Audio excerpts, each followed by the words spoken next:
श्रीहरी जगत पिता दूर करीतो व्यथा ऐक सत्यनारायणाची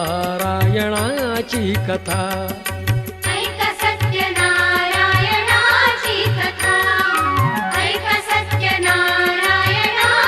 कथा मुलका मुकुराजा होता महाथोर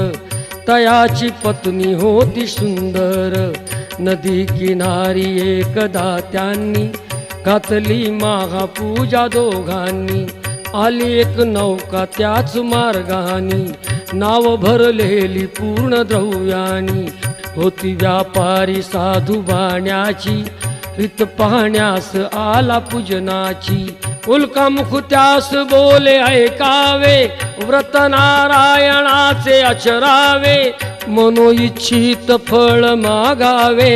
चरणी श्रीहरीच्या लागावे घराशी आला वाणी परतून तयाची पत्नी होती शिलवान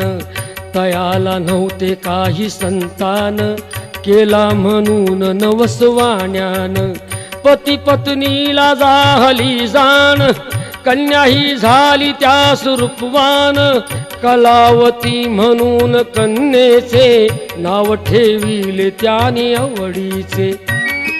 योगियांची ही व्यथा जाईना